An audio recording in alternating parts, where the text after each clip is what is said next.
Boa noite na graça e paz, meus queridos ouvintes, meus irmãos, também para quem não se converteu ainda, mas que a paz de Deus se estenda sobre todos que estão assistindo ou que vão ter um contato aí com esse podcast.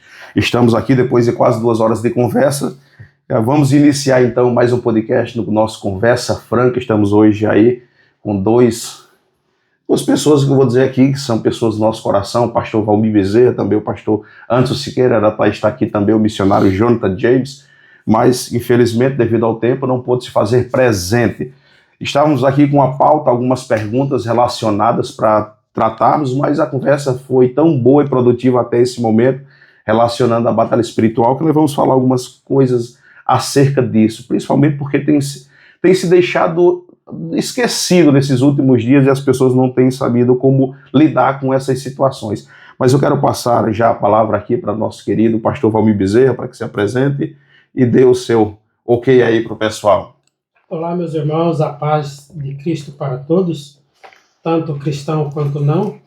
É uma alegria muito grande estar aqui no Conversa Franca, junto com o pastor Charles, e aprender um pouco mais e também dedilhar a palavra de Deus, dar uma navegada por ela. Obrigado. Pastor Anderson Siqueira, amém. Paz, Senhor, meus irmãos. Uma boa noite em Cristo Jesus a todos. E para mim é uma alegria estar mais uma vez aqui no Conversa Franca, né? Com o nosso amigo Charles e também hoje com o nosso amigo pastor Valmir. E para mim é uma honra estar ao lado de vocês aqui e ter esse momento de mesa, essa troca de experiência que não é só produtiva para a gente que está aqui, mas para todos aqueles que vão nos ouvir também. Glória a Deus. Meus queridos, eu quero começar relacionando já de uma vez aqui 3 perguntas para que a gente possa colocar no apanhado. Eu acredito que a gente vai entrar em alguns textos aqui. E eu quero fazer, dentre elas, foi me questionado. A primeira delas, o nosso amigo Cavalheiro, que é policial, cabo da Polícia Militar, logo sargento, se Deus quiser. E ele trabalha já no ProERD há alguns anos, saiu das ruas devido a alguns pedidos que fez ao Senhor, devido ao seu ministério, né, por ser cristão, e ele trabalha hoje no ProERD com incentivo, né, trazendo à luz a todos aqueles que têm a necessidade, falando um pouco sobre droga, sobre o vício, sobre as dificuldades que encontramos hoje no meio da sociedade. E a primeira pergunta que ele fez foi: por que a igreja, que é um dos organismos vivos, mas ao mesmo tempo é um dos organismos que tanto se envolve com a sociedade, por que não se pensou ainda em pegar adolescentes, jovens e eles mesmos, já que a própria igreja tem ferramenta suficiente, muitos policiais que trabalham no ProERD, para dar instruções acerca de prevenção, cuidados, mostrar a realidade realmente do nosso oeste catarinense. E eu achei interessante essa pergunta, realmente. Muitas vezes a gente pensa, mas é uma deixa aí para que os líderes também se importem. Até o pastor Jair tinha me comentado esses dias que quer fazer isso. Mas eu vou fazer mais uso para que a gente faça um apanhado. Outra pergunta: por que não se vê mais milagre nos dias atuais? Será que os milagres ficaram somente para a era apostólica, para o colégio apostólico? Ou existe algo nesses dias que nós estamos inibindo a ação do Espírito Santo de agir? O que realmente está acontecendo em relação a isso daí? E outra pergunta é sobre como identificar um verdadeiro servo de um servo mercenário.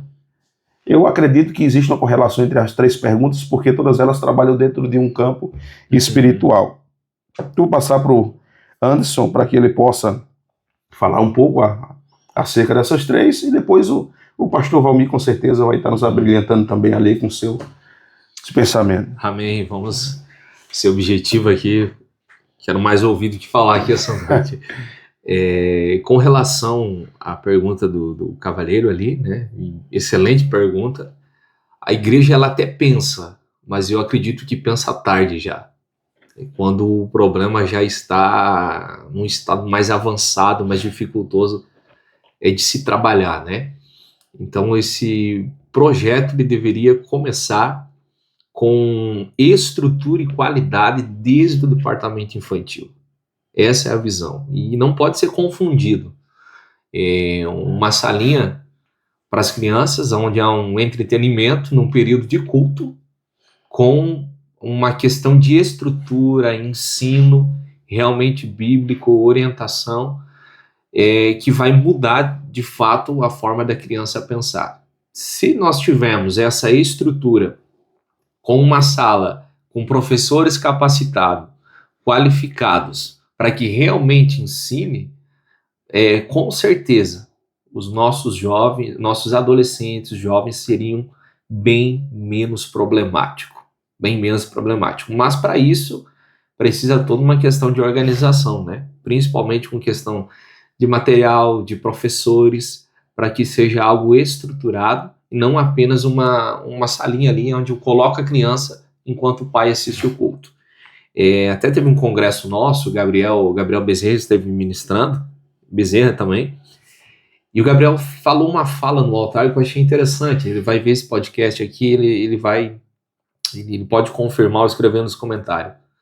Chegou o momento da oração para passar a ministração, ele disse a seguinte frase: se vão levar as crianças na salinha ao lado para aprender, estaremos orando aqui pelas crianças, mas se for para levar elas para fazer brincadeirinha do lado, deixe elas no culto para ouvir a palavra. E aquilo me chamou a atenção, porque realmente, né, não estou generalizando, mas em muitos lugares é isso. Está sendo confundido a escolinha das crianças com um entretenimento onde os pais deixam a criança ali para não atrapalhar no culto. Então, quando a gente pensa num projeto, já está lá na frente a questão dos jovens, mas aí o problema já está instalado. Porque dentro das próprias igrejas você vê hoje essa dificuldade. Tem jovens e adolescentes que estão inseridos nos seus departamentos, mas que tentam tirar suas vidas, que estão entrando no mundo do homossexualismo, do lesbianismo, mas mesmo estando inserido dentro de um departamento evangélico e cristão. Mas esse problema não se desenrolou de um dia para a noite. Ele já veio ao longo do processo, que se tivesse tido uma estrutura lá atrás, ainda na infância, não ocorreria logo ali à frente. Então essa é minha primeira visão quanto a essa primeira pergunta.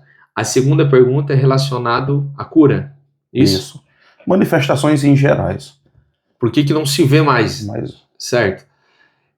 Na minha visão, como não sendo um cessacionista, eu acredito ainda nos dons do Espírito e eles são atuantes nos dias atuais. Então, o poder de operação de milagres que aconteceu, por exemplo, vamos falar do Novo Testamento em diante, em Atos, ele acontece nos dias de hoje, porque ainda há ação do Espírito Santo. Há ação.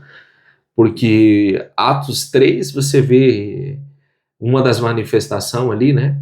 Pedro e João subindo para orar na porta do templo, ali está um paralítico. Então, qual foi a fala? Não tenho ouro nem prata, mas o que eu tenho, eu te dou. Em nome de Jesus Cristo, levanta e anda. Que é isso? Manifestação do Espírito, dom de cura. Já é a nova aliança. Então, os dons, eles vêm se manifestando em todo o livro de Atos. Então, se hoje há línguas estranhas dentro das nossas igrejas, que tem umas aí que são bem falsificadas, né? Mas ainda há manifestação de línguas estranhas na nossa igreja. Ação do Espírito Santo. Ainda há interpretação de línguas. Raras exceções, mas ainda há ação do Espírito Santo. A gente ainda vê o dom da ciência e do conhecimento operando. Ação do Espírito Santo, né? Então não tem como o Espírito operar alguns dons e excluir outros. Então o dom de cura, ele ainda existe. O problema é o ser humano. O problema, vamos nos incluir. O problema somos nós que invertemos prioridades no meu pensamento. Se você pegar o modelo da primeira igreja primitiva, como queira organizar na fala, você vai ver a diferença dessa igreja. É uma igreja que orava muito. Era uma igreja que tinha equilíbrio, tanto que em Atos 13 diz: e havia profetas e mestres. Tanto a ação do Espírito na área da profecia, mas mestre na área do ensino. Hoje, nos dias atuais, o povo só quer o profeta. Mas já não quer mais mestres que ensinem a palavra. Então você via um equilíbrio. Era uma igreja que orava muito, orava horas, se reunia em casa de oração e vivia o milagre de Deus. Atos 12 é um exemplo. Quando Pedro está preso, eles vão para a casa de Maria, oram, e um anjo visita lá. Poder sobrenatural de Deus através de oração. Mas hoje, você vê o povo chegando na igreja já faltando 2, 3 minutos para começar o culto, fica por lá de fora até começar o hino, se entra, fica conversando, e são poucos os que dobram o joelho realmente para orar. E ainda a gente quer que em 1h30 de culto Deus resolva todos os nossos problemas. Sim, quer que nós venhamos orar. Então, assim, tem muita gente querendo colher onde nunca plantou. Tem muita gente querendo viver resposta de oração daquilo que nunca orou. Então tem gente querendo viver os milagres da parte de Deus, sendo que nunca se posicionou para viver os mesmos. Então essa é uma diferença. A falta de posicionamento correto do ser humano, daquilo que está inserido ali no corpo de Cristo, porque o poder, a ação, a manifestação de Deus ainda é a mesma. É a mesma. Conclua com a terceira pergunta que eu acredito que faz também, já falou um pouco, mas que faz parte disso daí, como identificar nesses dias os falsos dos verdadeiros. Porque hoje, pelo fato de que, depois nós vamos entrar nisso daí, pelo fato de que, como você falou, os mestres têm sido deixados de lado, ou seja, quando fala sobre, os mestres estão falando sobre o nível de instrução, a igreja tem sido muito minimizada, tem ficado muito no leite, e no final das contas não consegue compreender a profundidade disso, e eles acabam medindo esse padrão por algumas manifestações, sendo ela de Deus ou não. Porque o que vai aferir, sabendo se é de Deus ou não, é o nível de entendimento que nós temos das Escrituras. E se não tem, como identificar? Aí que está toda a problemática. Eu acho que vamos partir de uma muito simples, Charles. Eu vou dar só essa opinião aqui e já passo a minha parte, mas uma das que eu mais tenho visto. A partir do momento que um líder, um ministro, um pastor, alguém que se intitula pastor, está falando mais da terra do que do céu, ele já está dando indícios que ele está desalinhado com o propósito. A partir do momento que ele está trabalhando mais no homem, o egocêntrico, e deixando Cristo em segundo plano, ele pode ser colocado nessa classe aí dos falsos mestres. Porque aquilo que Paulo escreve a Timóteo no capítulo 3, né? Que nos últimos dias, e aí vem uma classe, homens avarentos, amantes de si mesmo, presunçosos, e a lista dá para fazer aqui 12 podcasts tratando só um assunto de cada vez, né? Mas eu penso que é dessa forma, a partir do momento que o líder, que o ministro, ele toma a palavra e ele está falando mais das coisas de baixo do que as de cima, você já pode incluir ele. Porque o propósito de Cristo veio para quê? Para salvar a humanidade. Então as ministrações de Cristo eram que arrependei-vos, é chegado o reino de Deus, ele veio, né, preparar o caminho, ele disse eu vou subir. Então o tempo todo ele está deixando claro esse propósito. E hoje o que a gente vê em muitos lugares são que profecias ou falsas profecias para elevar o ego, para que traga benefício à pessoa e traga benefício para quem está ministrando, e assim o povo vai sendo ludibriado, vai sendo encantado com tudo aquilo ali, e como se fosse viver a eternidade na terra, como se fosse o paraíso dele aqui, porque é campanha para tudo, campanha para abrir porta, é campanha para conquistar isso, é rompendo aquilo, é tomando posse disso. Você percebe que você tem culto para tudo, mas um culto para falar do céu, para falar sobre o pecado, você não vê em tema de campanha.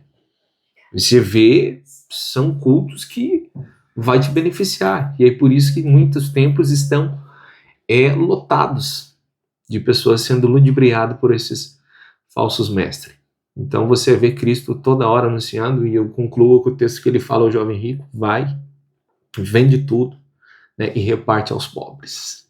E ali você vê uma fala que o jovem rico corta ele nem deixa concluir a fala que Cristo está falando, ele já entra dizendo, na primeira parte ali, eu tenho feito isso, mas na verdade ele não está concordando com a fala de Cristo, ele sai chateado porque tocou no quê? no financeiro. Né? Hoje em dia, existe muitas pessoas que é assim, se você mexer ou tocar naquilo que é financeiro, independente de quem esteja falando, ele não vai aceitar, porque o coração dele já está aqui embaixo.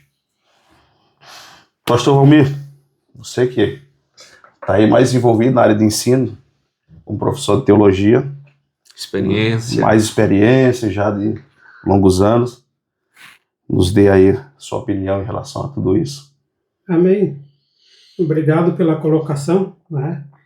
Coloca a gente num pedestal que quase não existe, né?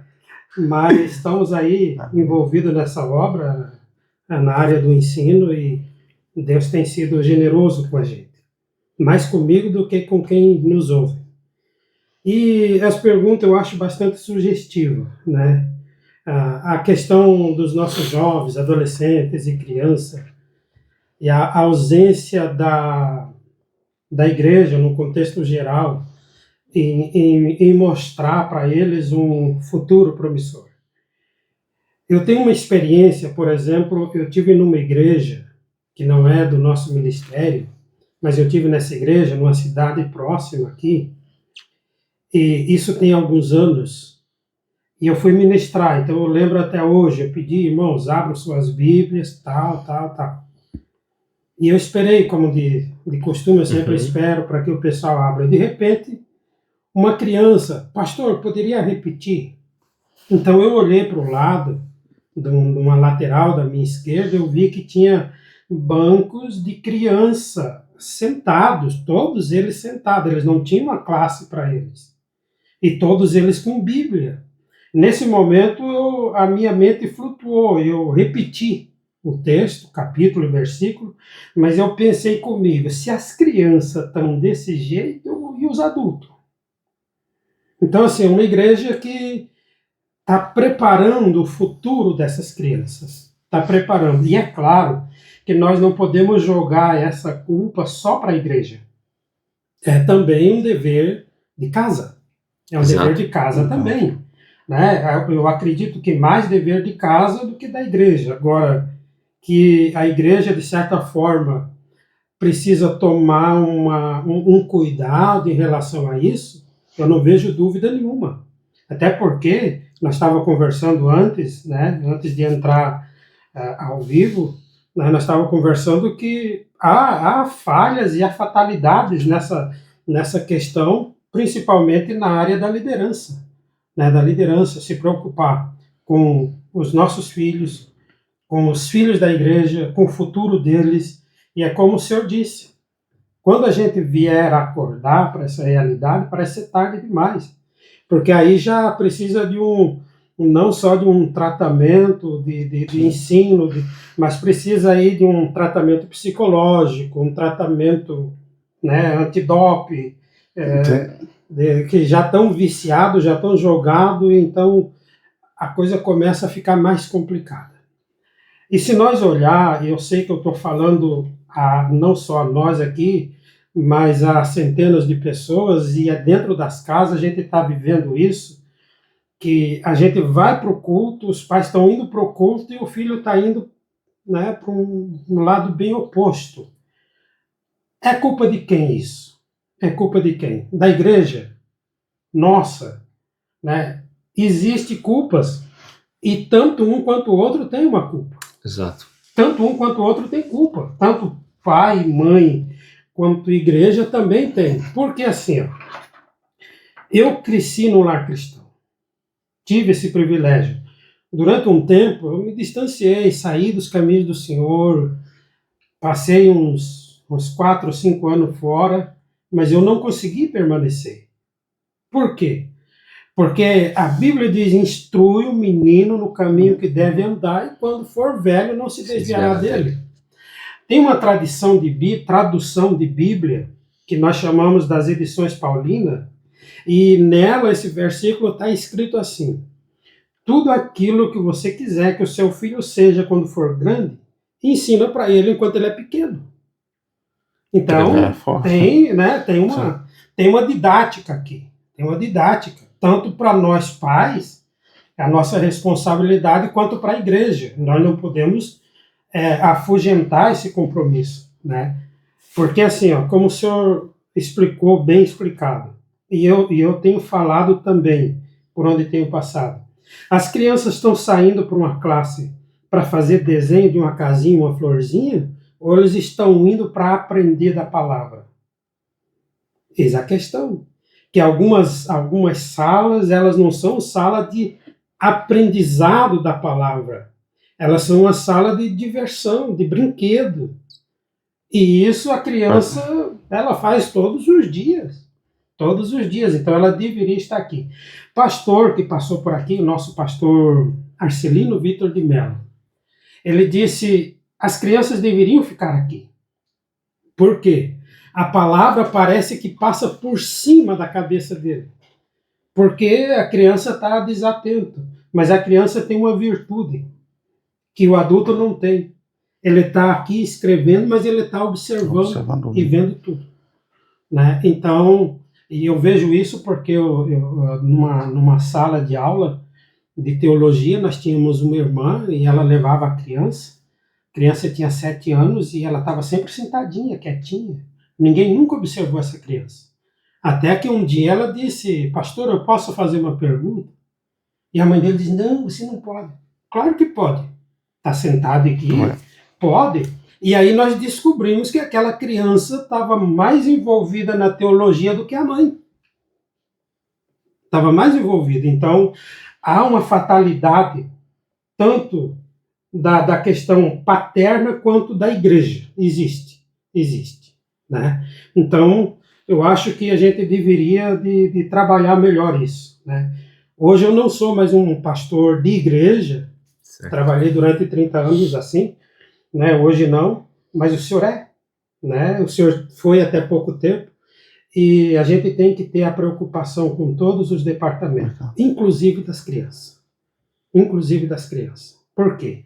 Dizem que a criança é o futuro da igreja. Não, a criança é o presente da igreja. É o presente da igreja. Mas futuramente nós vamos estar velhos e a gente vai querer ouvir quem nós ensinamos e que tenha subsídio para nos instruir também, quando tiver velho. Né? Então eu acho que há uma fatalidade. E essa pessoa que fez essa pergunta aqui, ela está muito preocupada porque ela trabalha diretamente com isso. Né? Ela vê. Diretamente com isso, ela vê, e a gente vê isso acontecer, né, no nosso dia a dia. E a segunda pergunta é porque não se vê mais milagres, né? Isso aqui é fantástico, né? Na verdade, a vida é composta por milagres. Sim. Né? Nós somos um milagre. E quem disser que nunca recebeu um milagre é porque ele não conhece Deus de verdade. Pode ser que não recebeu uma cura de uma patologia, né, lá complicadíssima, mas só o fato de levantar de manhã já é um milagre. Agora, se nós trazer para dentro do eixo aqui, que a gente não vê mais, eu vejo também um grande erro. Por exemplo, se você observar os discípulos, quando eles faziam o milagre, eles realizavam o milagre, eles estavam numa vida constante de oração, de comunhão, né? E não era um negócio assim, 10 minutos de oração, era tempo. Né? O senhor frisou aqui, Pedro e João, chegando lá na Porta Formosa, né, levantaram o paralítico. Mas aquele horário era de praxe. Era de praxe, todos os dias eles estavam indo para oração, né? Quer dizer, milagre não vai acontecer simplesmente porque Deus é obrigado a fazer um milagre na minha vida. Deus não é obrigado a nada.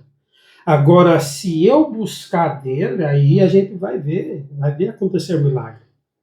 Se a gente tiver uma vida de dedicação. Né? Os apóstolos fizeram? Fizeram. Mas se nós olhar, por exemplo, o antes, enquanto Jesus estava com eles, você não vê nenhum apóstolo fazendo milagre, nenhum discípulo, porque Jesus estava com eles. E aí, quando Jesus, né, vai assunto ao céu, ele diz, vamos lá na casa, e há de ser que descerá sobre vós o Espírito, né? E aí vocês serão minhas testemunhas, Jerusalém, Samaria, os confins da terra, essa história toda. Aqui é que mora a chave primórdia, tanto para o tempo apostólico quanto para o nosso tempo. Nós queremos ver milagre, mas nós não queremos ir para a casa da busca. A gente não quer buscar, a gente não quer se entregar de verdade. E se você olhar, por exemplo, outras entidades religiosas, eles vivem uma vida de consagração assim, para coisas alheias à fé, mas vivem. Por quê? Porque acreditam naquilo. E por que nós não fazemos isso? Por que nós que somos cristãos, que conhecemos a Jesus, não fazemos isso?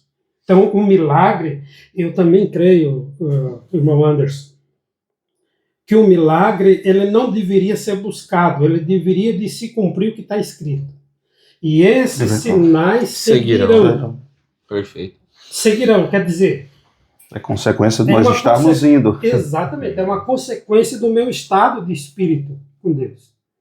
Né? Então, algumas pessoas vivem um milagre assim atrás do outro e você vê, o que acontece? Mas vai ver a vida espiritual dele.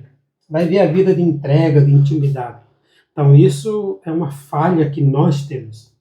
E parece que hoje Deus é obrigado a fazer tais coisas, né? E a gente diz, vou botar Deus na parede. Deus é obrigado a fazer.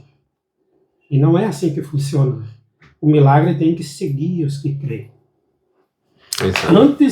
Antes que os discípulos, antes que Jesus se retirasse do meio deles, eles não faziam milagre. A não ser aquele tempo que Jesus disse, vou dar para vocês poder e autoridade. Vocês vão aqui por um espaço de tempo. E eles foram lá e voltaram maravilhados. O que é isso?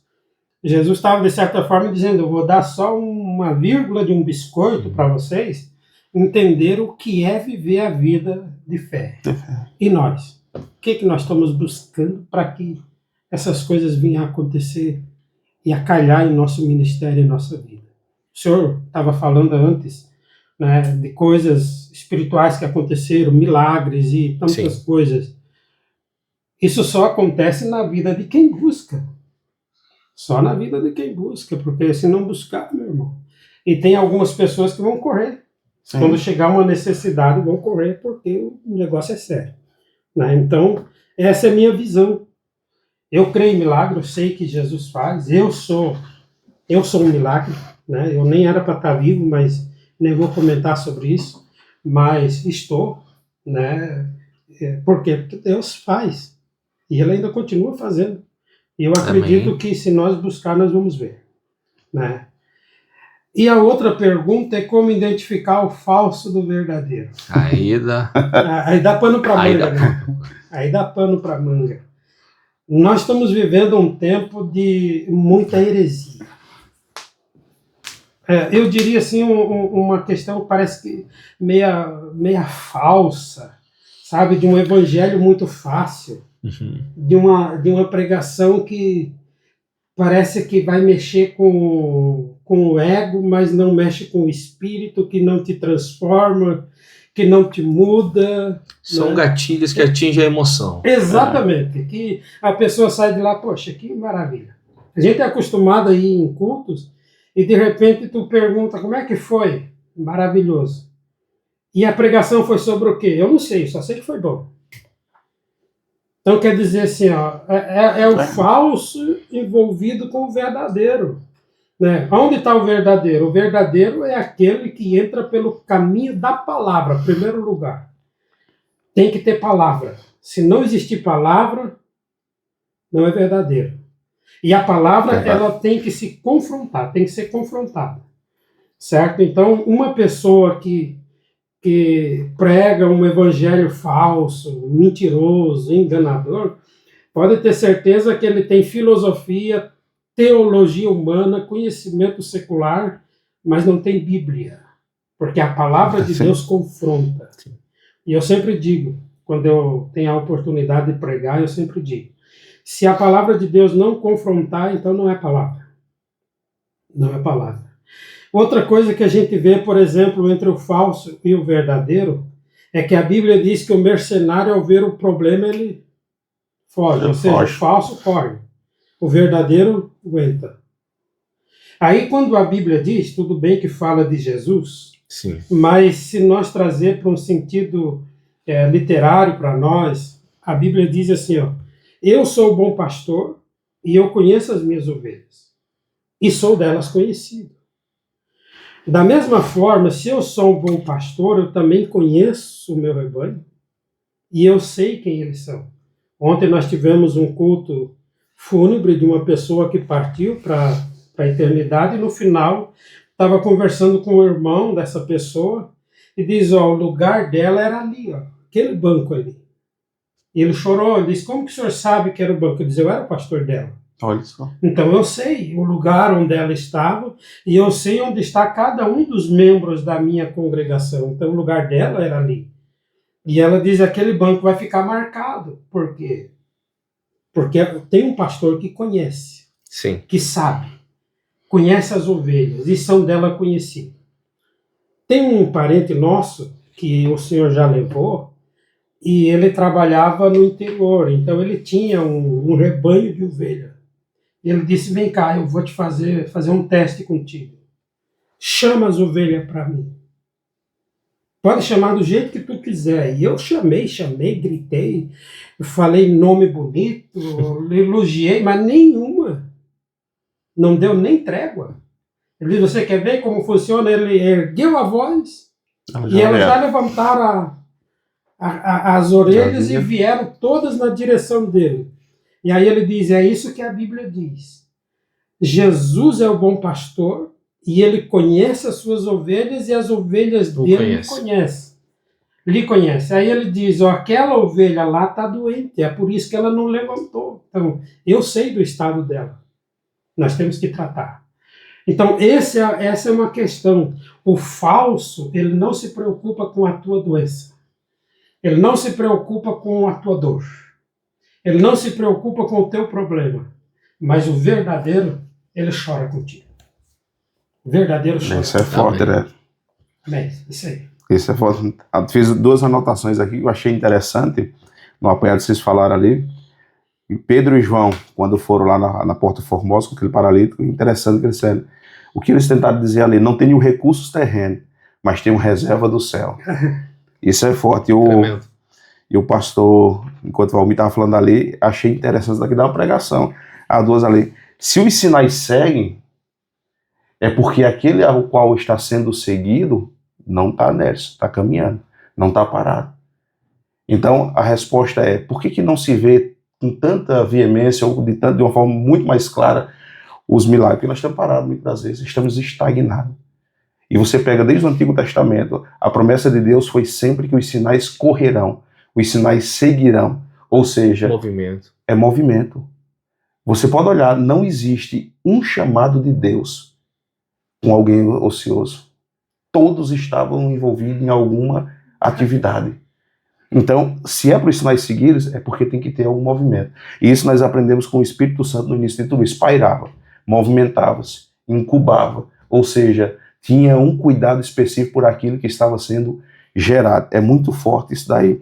Eu vou fazer a leitura de um texto, na verdade, esse texto, eu estou escrevendo um livro e uma apostila para dar para líderes, e nós começamos a falar, e vamos entrar nesse tema agora, sobre principalmente a falta de palavra nos coloca à mercê de qualquer situação espiritual.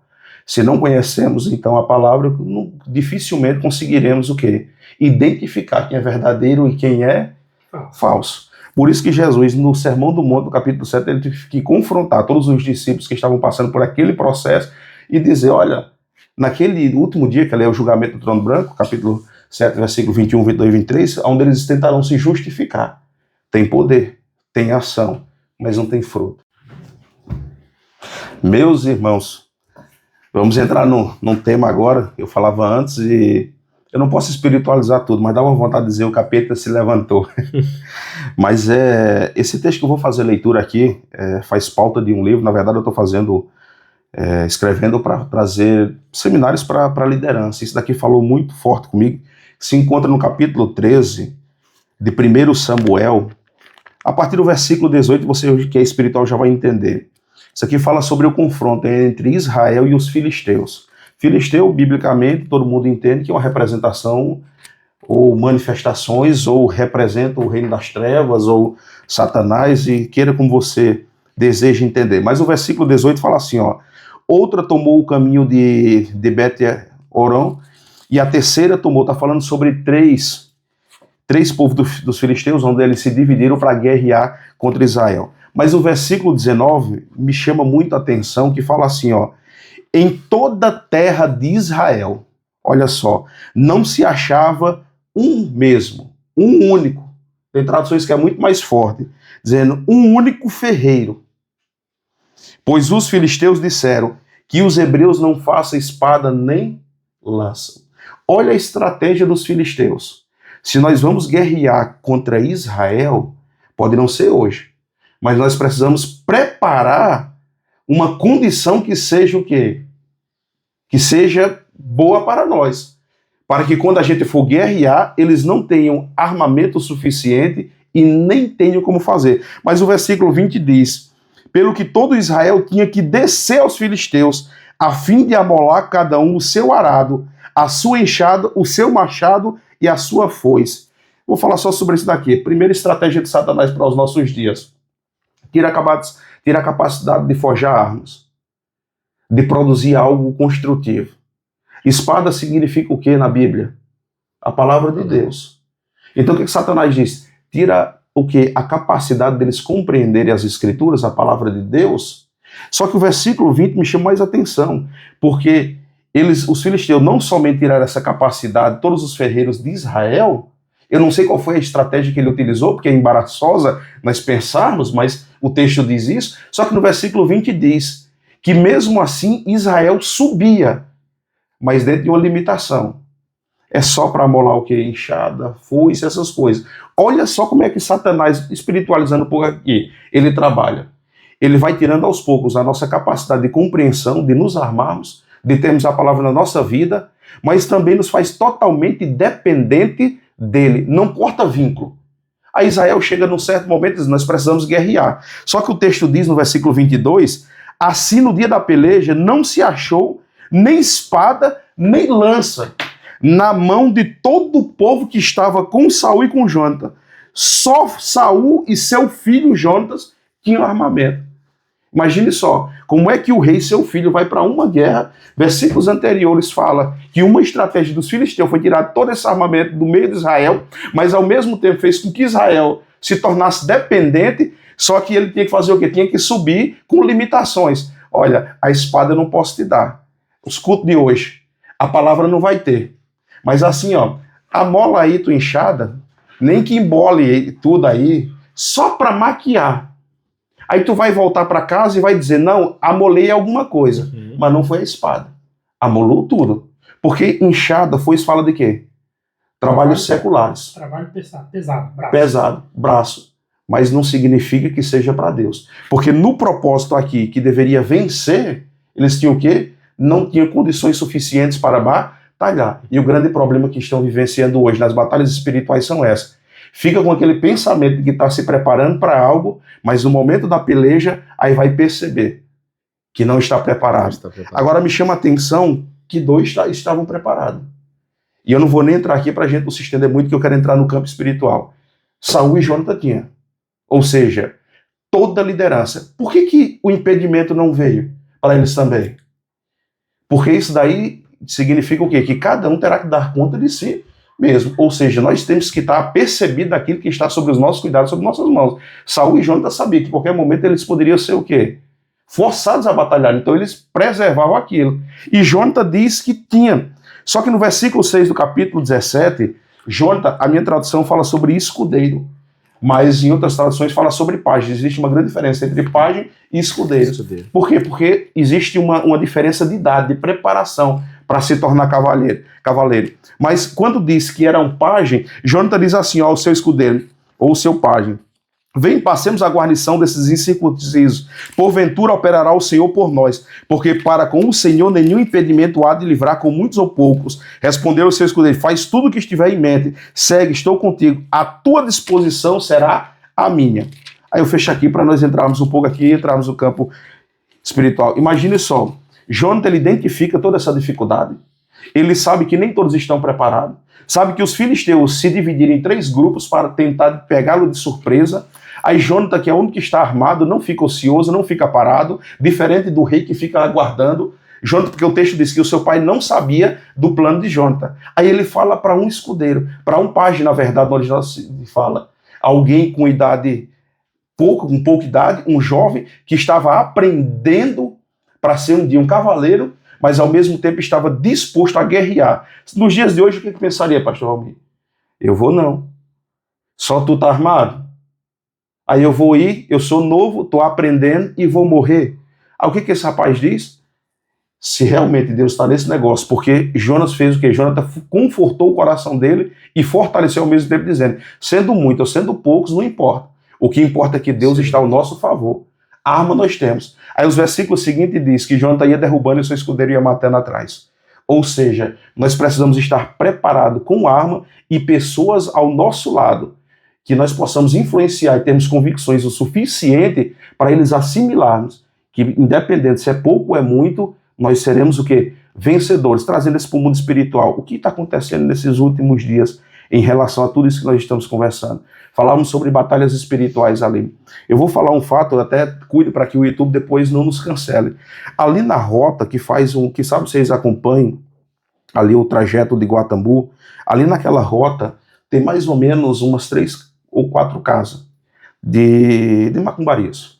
Vamos ser bem simplistas. A quantidade de acidentes de semana, 10 dias, 15 dias, com morte ou sem morte, mais 80%, 70% é todos com morte. E como eu passo 3, 4 vezes por semana lá, todos os acidentes eu tenho o prazer de parar e poder avaliar.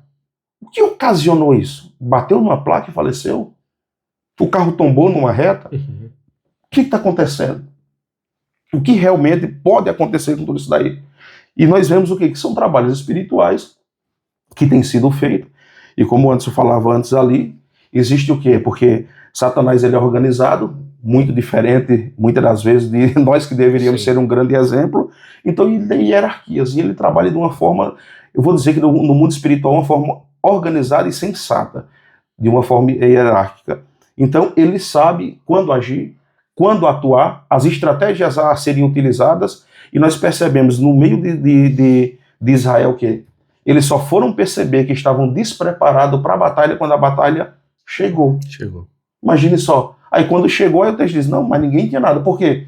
Porque eles não se deram por percebido que não existia um ferreiro, mas é impossível que eles não pudessem ter, dizendo ao longo de anos, dizer, ó, preciso fazer uma espada, cadê o ferreiro? Não tem. Opa, nós vamos ter que preparar alguém aqui.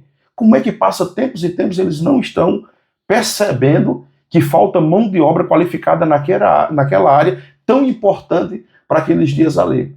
E me chama a atenção que, geralmente, as pessoas que incorrem nesses erros espirituais é porque muitas vezes não tem essa estrutura, não conhece a palavra, ou desapercebidamente começaram a deixar que a palavra saísse do seu convívio, a oração saísse do meio da sua vida, e quando chega um grande problema, ele não consegue digerir e assimilar tudo aquilo ali. Por que eu falo? Esses últimos dias eu tenho feito aconselhamento para jovens. E eu digo assim, ó, não é jovens que estão me buscando para preparar-se para o ministério. São jovens que estão me procurando porque já tentaram tirar suas vidas. A maioria deles, jovens que estão na igreja e jovens que estão desviados. Mas a proposta dos dois, tanto o que está na igreja como os que estão desviados, é a mesma. A voz que vem ao meu ouvido é tão convincente que eu perco todas as esperanças que eu tenho, mesmo dentro da igreja. E eu tenho medo de viver. Então é melhor encerrar tudo aqui. E estão tentando tirar suas vidas. Aí eu pergunto, onde é que está a espada para batalhar? Onde é que está esse capacete da salvação? Porque as batalhas são travadas na mente para nos proteger. Aí acontece o que nós temos visto nesses últimos dias. Esses dias, eu conversando com alguns irmãos, e eu comentei acerca de algumas situações que a gente ouve, que eu digo, rapaz, é coisa de você ficar louco. Ele disse, então não vou nem te contar, porque eu já sei. Você está ficando louco com essa micharia de conversa aí, então eu não vou nem contar o que eu tenho vivenciado. E por que eu falo isso? Há mais ou menos uns 8 anos atrás, 9 anos, pastor Almir, era meia-noite, eu estava em casa e 2 obreiros me ligaram. E disse, tá por onde? Eu disse, estou em casa, vamos fazer uma visita? Aí eu disse, meia-noite, fazer visita é coisa do capiroto. Tem jeito, tá endemoniado. Eu disse, mas aonde? É no interior, aqui próximo. Não, vamos lá. E nós fomos, uma chuva. Chegamos naquele ambiente, um barracão, um galpão, na verdade. Toda a família de um jovem lá assustado. O primeiro relato, quando eu entrei, foi a família dizendo, olha, aqui ninguém conhece Jesus, não, mas ele conheceu, ele saiu, era cantor. Ele era músico. Só que hoje nós bebemos aí e ele está meio alterado. Está meio difícil aí. E quando nós chegamos próximo daquele jovem, ele logo ali se manifestou. Ficou endemoniado e uma grande luta, batalha ali, até que um momento ele foi liberto e a família me chamou para conversar juntamente com aqueles dois obreiros. Ele disse, viu, vocês podiam fazer esse tal de culto por aqui também, no interior. Porque isso daqui é meio frequente acontecer. Está sempre acontecendo, um ou outro passa por essa condição aí. Ou seja, eles identificaram uma necessidade que alguém deveria batalhar as batalhas que eles deveriam guerrear. Uhum. Aí eles queriam culto por quê? Não era para ter sua ferramenta forjada, nem ela amolada, como diz o nordestino, mas era para ter alguém batalhando aquilo que deveria ser ele que estivesse. Aí não, nós vimos, você tendo um culto aqui, só para expulsar esse bicho aqui da nossa comunidade, para nós é o suficiente. Para nós está bom. E me chama a atenção porque próximo ali daquela região tem algumas igrejas. A pergunta que temos a fazer, será que nunca foram? Ou será que sabem dos relatos e acharam melhor não participar dessas pelejas? Mas nós estamos vivendo um tempo que isso daí tem sido frequente. Pessoas tentando tirar suas vidas, os relatos sendo apresentados. Esses dias eu cheguei na igreja e eu disse, tá estranho esse campo aqui. Eu disse, parece que tem um demônio que age em casamentos. É muito, quase apalpável isso daí. Todo mundo calado, ninguém falou nada. Deu 1 mês, 2 meses, 3 meses, aí começaram a conhecer, começaram a falar, pastor, tal pessoa aconteceu isso, tal pessoa aconteceu isso. Aí você vê como o pastor Valmir falava antes ali, como é que o inimigo ele é usado. Aí ele sabia que se ele me confrontasse, poderia ser que ele não tivesse outra oportunidade de influenciar a minha casa. Então eles fazem o quê? Vamos para o lado mais frágil. Então minhas filhas dormem aqui nesse quarto de baixo. Então fez o quê? Apareceu um espírito, quem é espiritual entende, como uma menina. A minha filha de 11 anos dormindo, a de 14 anos no segundo andar, desceu pela madrugada e quando olhou na porta, disse que só fez assim com a cabecinha e voltou. E ela olhou e a preocupação, como é que eu vou deixar minha irmã mais nova dormir lá? Vou ter que ir lá. E desceu, quando chegou aqui deu um estouro no quarto, a outra acordou e elas duas saíram correndo. Dias depois, uma coleguinha veio dormir aqui em casa e disse que estava ali no cômodo, ninguém falou nada, do nada desceu uma menina, entrou e foi mexer nas roupas. Se não conhece a palavra, o que logo vão pensar? Encarnação é um espírito preparando-se para encarnar. Uhum. É uma alma penada. Ou seja, utiliza de vários termos aí, mas nunca que é um espírito maligno. Não vou nem falar a palavra mais forte, porque senão cai. Mas você vê a estratégia dele. Aí eu falei para elas, disse, tá, mas você serve a quem? A Jesus. Eu disse, por que vocês estão permitindo? Então, essa pessoa vir aqui. Vocês sabem o que significa sim, pai? Isso aí é um espírito, é o inimigo, é lá de baixo. Por que vocês permitem, então? Por que vocês não fecham? Então, eu tive que trazer uma instrução para os meus filhos, porque ficava muito fácil eu chegar aqui e orar. Só que na próxima oportunidade, o que aconteceria, pastor Valmir? Nós temos que chamar o pai. E iriam ficar dependentes da minha espiritualidade. É o que está acontecendo na igreja hoje. Está entendendo? Não se existe mais instrução como deveria.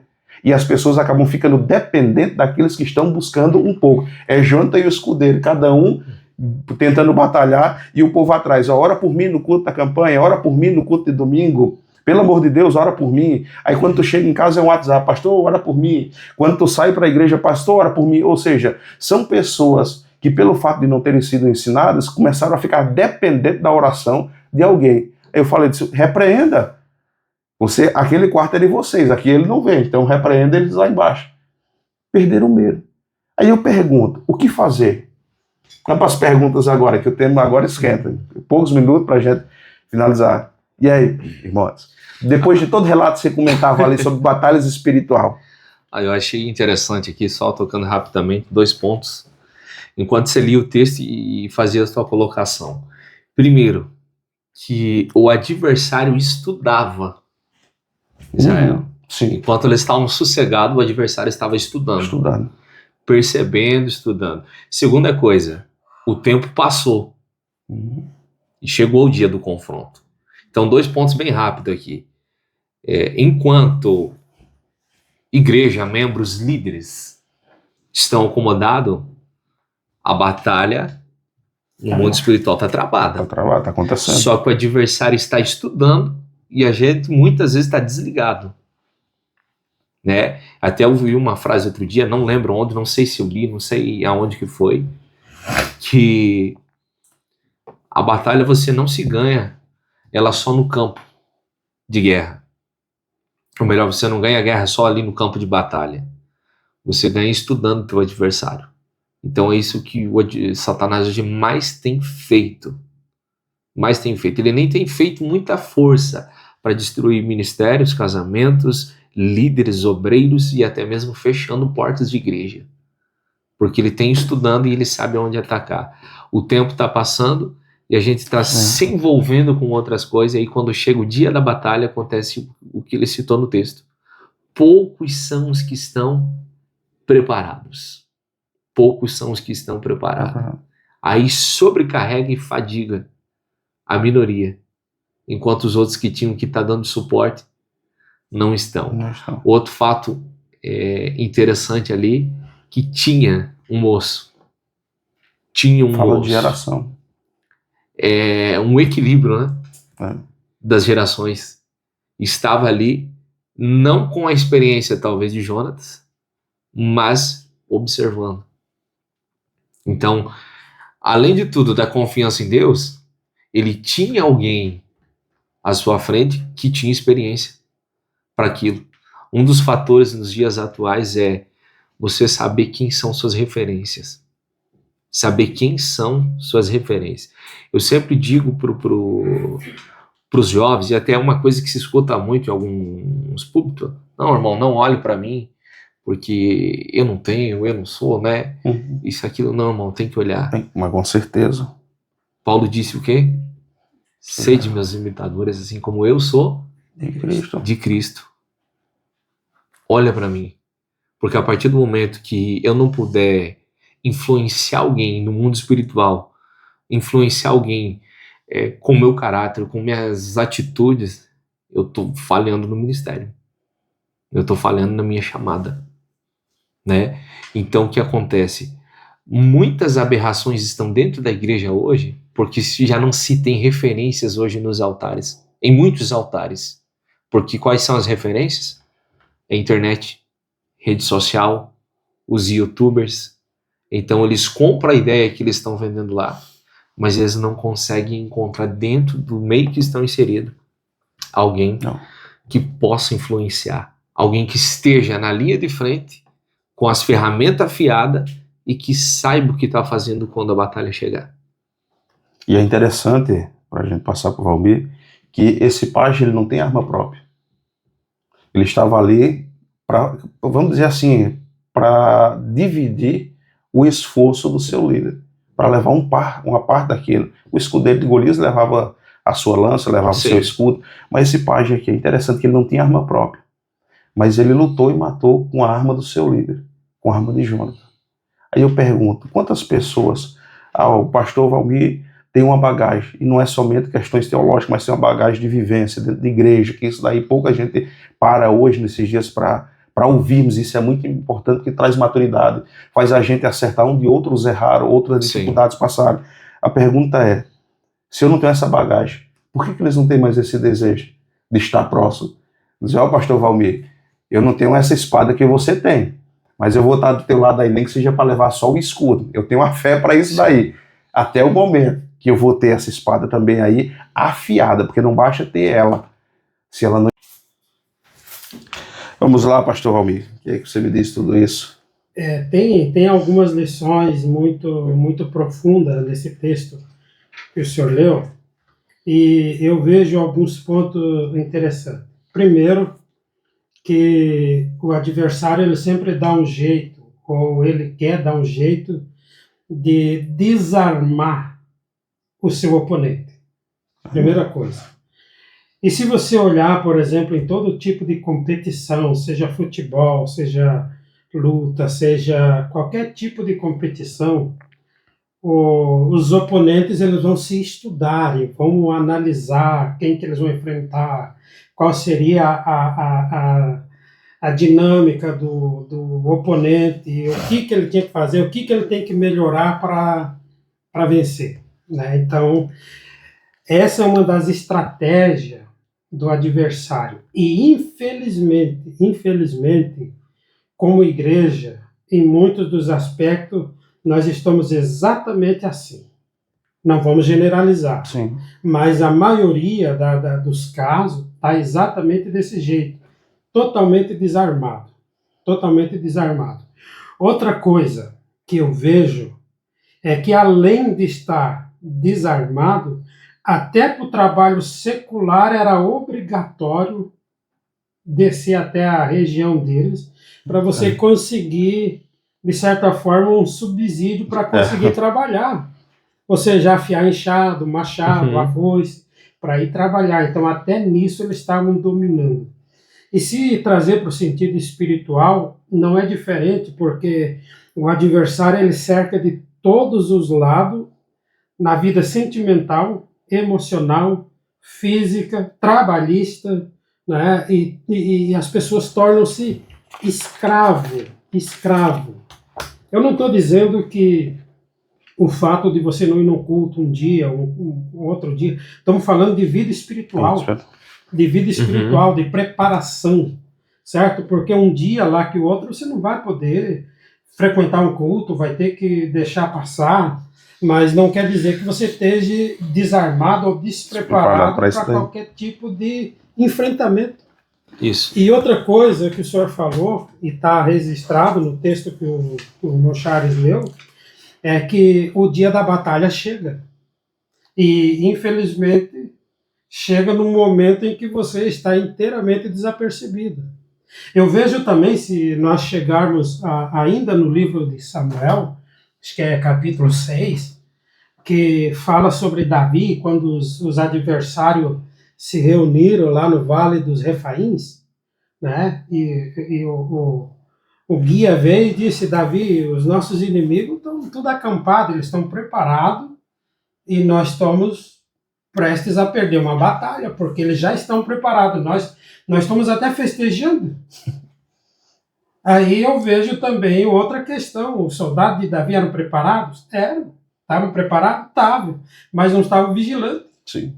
Não estavam vigilantes. A única diferença desse episódio de Davi e o soldado não vigilante é que Davi foi orar. E disse: Senhor, os nossos inimigos estão lá, o que nós fazemos? E Deus disse para ele: sobe com os seus soldados e vai dissipar. E Davi subiu e acabou com eles. Sim. Mas não demorou muito, Anderson, não demorou muito, eles estavam festejando, vem a notícia de novo, eles estão todos no mesmo lugar. O inimigo, ele trabalha com estratégia. Eu acredito que, dentro dessa passagem, ele pensou o seguinte: na primeira vez, Davi orou, e Deus deu uma estratégia. Na segunda vez, ele vai usar a experiência. E é aqui que mora uma fatalidade do obreiro. Não, eu sou um cara experiente, eu tenho 30 anos de ministério. Então o senhor tem que, baixar aí, o senhor também, o senhor é um gurizinho. Não é assim que funciona. Não vai lá e bate na rocha. Exatamente, entende? Então, assim, mesmo sendo experiente, você não tem que usar a sua experiência, você tem que usar a sua intimidade com Deus. E Davi foi orar de novo. E Davi ainda fala: Senhor, eu subo com os soldados? Deus disse: não. Dessa vez tu sobe sozinho, sobe por trás. Cada batalha é uma estratégia. Cada batalha é uma estratégia, isso é verdade. Então Deus diz: sobe por trás, sozinho, e fica olhando na copa da amoreira. Olha, que coisa incrível. Os soldados tudo pronto para a batalha, ele sobe sozinho e ainda vai ficar olhando na copa de uma árvore. Né? E aí ele diz: mas por que, senhor? Porque quando a copa fazia assim, meu exército está descendo. Então quer dizer assim, ó, tem estratégia para tudo. Tem estratégia para tudo. Outra coisa que eu vejo aqui é a questão de Jonatas e de Saul estarem preparados. E outra, o escudeiro de Jonatas está assim, eu não tenho arma, mas se eu tiver escorado nesse cara aí, eu estou bem. E será que a gente pode se escorar no nosso líder? Será que ele tem subsídio para oferecer numa hora da batalha? Ou será que na hora da batalha ele também vai correr junto, desandar, vai correr junto? Né? Então a vitória de Davi foi certeira, mas a comunhão dele com Deus também é certeira. Outra coisa que eu vejo aqui, embora ele estivesse desarmado, existia um homem, um líder, como Jonatas, que disse, Deus é conosco. Nós não vamos perder essa batalha. Então, pode até ser que em alguns momentos a gente esteja desaprevenido de arma, desprevenido de munição, mas se tiver liderança, ainda tem jeito. Uhum. Ainda tem jeito. Porque Jonatas subiu, né, e o que ele ia levando no peito, o outro ia arrematando atrás. Então quer dizer assim, ó, tem homem de Deus ainda? Tem. Então vamos se escorar nele. Tudo bem que nós não temos que confiar somente nos armamentos do homem de Deus. Sim. Nós temos que ter o nosso armamento. Nossa própria arma. E quem foi que disse que se Jonatas e Saul tinham arma forjada, quem foi que disse que eles não poderiam forjar as armas?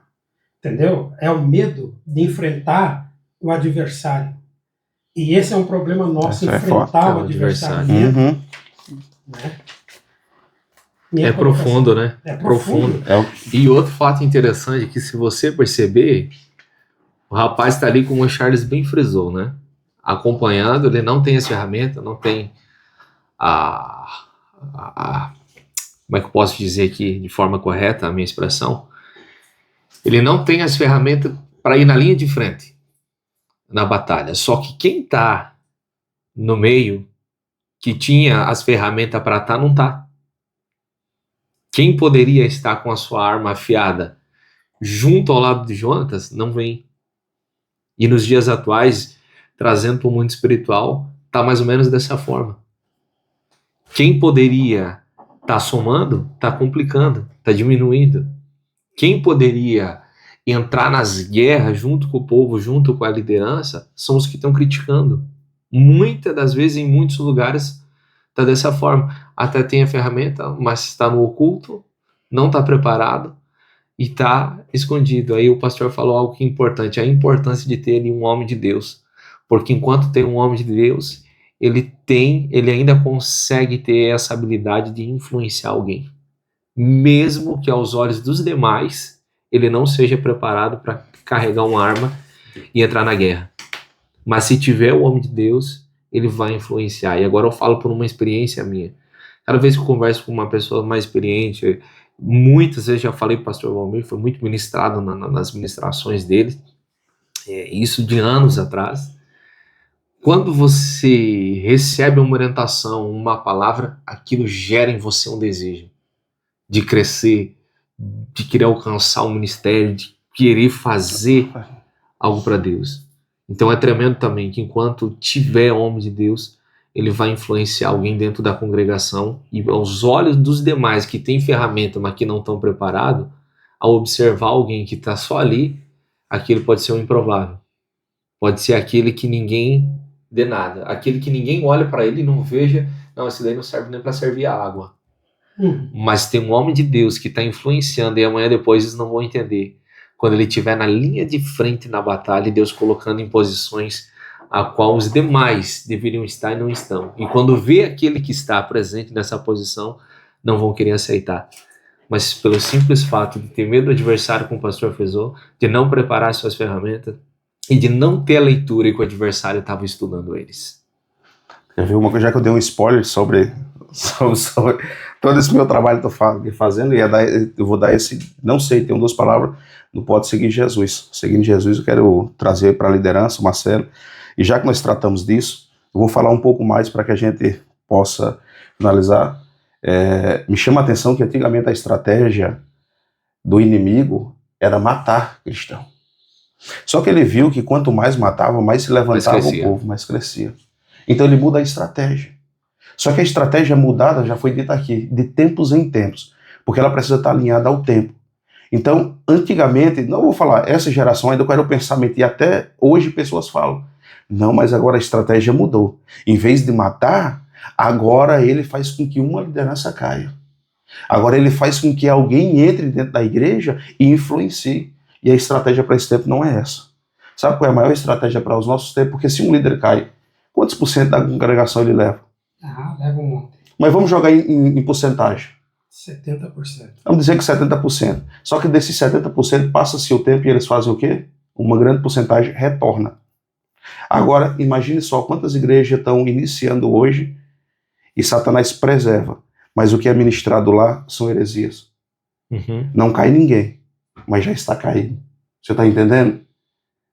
E quando o pastor não traz escândalo, está tudo maquiado, e são pessoas que defendem de forma ferrenha. Não, meu pastor é isso, não defende Cristo. Você vê muita pessoa defendendo o Ellen White. Se defendesse Cristo com a mesma ênfase, com o mesmo afinco, seria diferente. Joseph Smith, você está entendendo? Aí eles começam o quê? A heresia entra, as massas atendem, aceitam, e o que acontece? Eles começam agora a defender homens. Por isso que os ministérios crescem, mas ao mesmo tempo não crescem espiritualmente. Por que eu falo isso? Porque a estratégia de Satanás eu faço com que a massa cresça. Ele vai até parecer que está batalhando, mas eu tirei o pão. Quer ver o que Saul faz nesse momento aqui? O que Saul faz enquanto Jonathan sai? Porque diz o texto sagrado que ele não sabia que Jonathan tinha saído. Aí ele, em vez de ter a sensibilidade de saber que é o rei, deveria orar. Aí o que ele faz? Ninguém come pão. Tá entendendo? Tá, mas Jonathan foi batalhar enquanto tá aqui, ninguém come pão. Desfaleceu o exército. Aí Jonathan vai lá e diz que com uma vara toca no mel e passa na sua boca como um pouco daquilo que estava na vara e faz o quê? Diz que formoseia o seu rosto, alegra-se o rosto, porque isso dali lhe fortaleceu. Agora, espiritualizando, nos momentos de batalha, se nós não tivermos a percepção do que Deus quer, a gente cessa o pão achando que é resolver. E o pão significa quem? Nós tivemos aí a lição passada, ou repassada aí, o pão é Cristo. Tá entendendo? Tem batalha, vamos para a estratégia. Tira a palavra. Coloca aí, não generalizando, coloca o que aí? Coloca um tonel, coloca isso, coloca aquilo. Irmão, pode colocar o que você quiser. Até a carroça com os boi lá, com canga. Mas que ainda tem o pão. Sim. Ainda tem a palavra. Se não tiver, é insanidade da nossa parte estar lá. Não adianta. Então, o que acontece? Nós vemos um contraste de dois líderes. Os dois estavam com espada. Um teve atitude, levou um. E o outro disse o quê? Atitude totalmente contrária. Tira o pão. Enquanto um diz, não, nós vamos guerrear e vamos vencer, porque nós estamos com o pão. Então, você vê o quanto é forte. Não daria para nós espiritualizar da seguinte forma. Jonatas é um moço que ele sai para a batalha. E ele até providencia, de certa forma, o sustento. Sim. Saul é o camarada que corta até o pão. Não dá para entender que algumas vezes, vamos falar aí de igreja, vamos dar um beliscão assim na realidade, de pessoas que eles mesmos estão inibindo o povo de armar-se dentro da casa. Por quê? Porque assim, é tanta heresia, tanta conversa, né, chula, como diz o gaúcho, que a gente não consegue entender, poxa, como é que o povo está dentro dessa... Quer dizer, estão desarmados pelo próprio líder. Pelo próprio líder. No momento de batalha espiritual é que eles vão ver. Né? Como o senhor disse, o inimigo não vai escandalizar eles. A Bíblia diz que... Então, como eu estava dizendo, alguns líderes são baseados na história de Saul, outros de Jonatas. Jonatas leva o povo à batalha e Saul, de certa forma, inibe. Então, a gente vê hoje muitas pessoas, muitos líderes, que de certa forma também fazem o mesmo que Saul fez. Ou seja, eu tenho armamento, eu sei, mas o meu liderado não pode saber. Porque se ele souber, ou ele se distancia, ou ele vai para outra. né? Então é bem complicado e ao mesmo tempo interessante de raciocinar. Aonde você está? Quem é o seu líder? Ele te forja, ele te ajeita, ele te coloca dentro de um espírito de batalha. Porque se a gente vai analisar, as igrejas por aí estão pregando muito sobre bênção, prosperidade, cura, libertação. Eu não tenho nada contra, e isso acontece. Mas ninguém fala da batalha espiritual que o cristão vive e que precisa passar e que é normal que se passe. Batalha espiritual. Sim. E algumas vezes na área da saúde, financeira, sentimental e até no relacionamento, no casamento. A pessoa sofre crises e essas crises precisam ser lidadas e você só pode lidar com elas a partir do momento que você tiver pão e que você tiver uma ferramenta adequada. Exatamente. E a ferramenta está aqui. Né? Então é o que eu sempre digo, ninguém é obrigado a acreditar no que eu falo, mas confira pela palavra. Seja um beleza. Né? Seja leitor dela. Forte. Meus queridos, estaremos encerrando agora nesse momento. Para você que depois vai assistir ali sem interrupção, esse vídeo já caiu 4 vezes. Pense na luta para fazer isso daqui. E já está tarde, mas vamos marcar outro horário para fazer uma mesa redonda aí. E com certeza trataremos de muitos outros temas, principalmente sobre batalha. Me deu vontade de falar sobre batalha espiritual. Eu trouxe esses dias 1 hora na igreja falando sobre batalhas espirituais. Hoje... Sobre as armas que Satanás utiliza, sobre a hierarquia no mundo espiritual, demoníaca falando, e sobre como você deve se comportar. Porque tem gente que lê Bíblia, mas não sabe como se comportar, utilizar essa ferramenta no momento adequado. Eu peço a vocês que estarão assistindo, me dê uma ajuda, perdi o canal também hoje do YouTube, o outro canal que tinha todos os vídeos, estamos com esse canal novo aí. Inscreva-se, curta, compartilhe, comente. Por quê? Porque você fazendo isso, o YouTube vai entender que é relevante o assunto e vai expandir para mais pessoas. Então nos ajude aí, a finalidade não é ser monetizado de forma alguma, mas alcançarmos pessoas. Até esses dias me falaram, mas se muda a estratégia, você alcança mais pessoas e será monetizado. Eu decidi todas aquelas que eu fizer um podcast, cada um mudar ou transformar uma vida, para mim já estou feliz e satisfeito. O objetivo já está sendo alcançado. Sou grato a Deus pela vida do pastor Valmir Bezerra. É uma honra tê-lo mais uma vez aqui conosco. E eu sei que Deus vai nos prover mais um momento como esse. Aí vamos vir à tarde ali para a gente tomar um café, um chimarrão e tudo, almoçar, e a mulher serve aqui almoço e a gente ficar 5 horas ali conversando. Também é o pastor Anderson Siqueira aí, uma bênção de Deus. Um rapaz aí que eu tenho grande admiração. Agora não para, né? Não sei nem como é que eu consegui.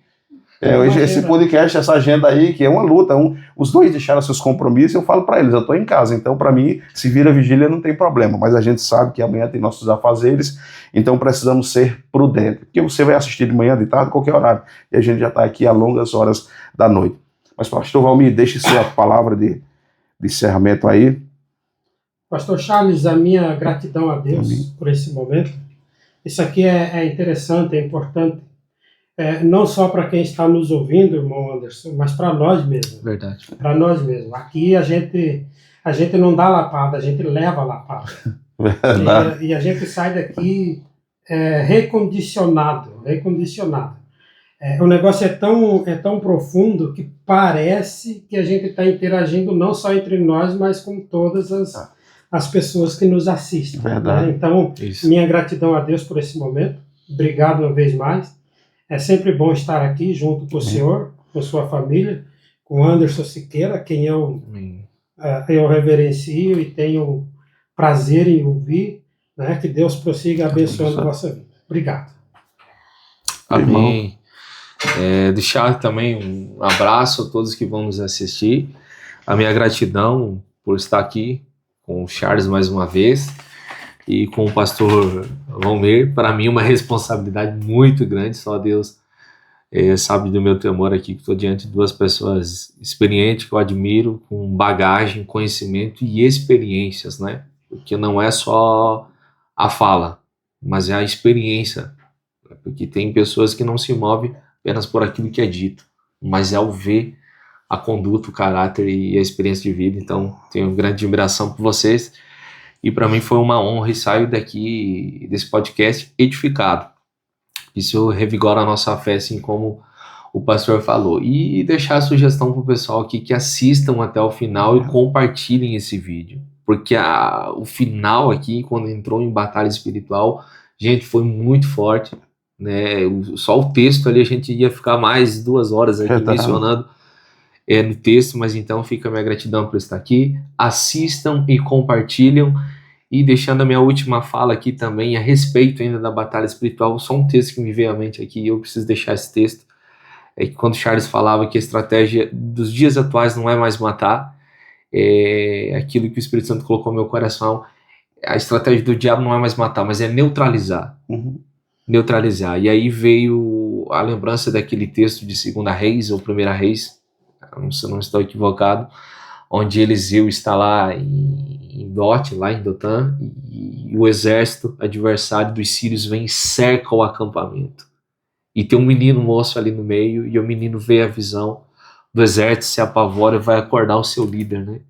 Quando ele acorda o seu líder, Eliseu vai acalmar esse menino e vai orar a Deus dizendo assim: Senhor, abre os olhos do menino.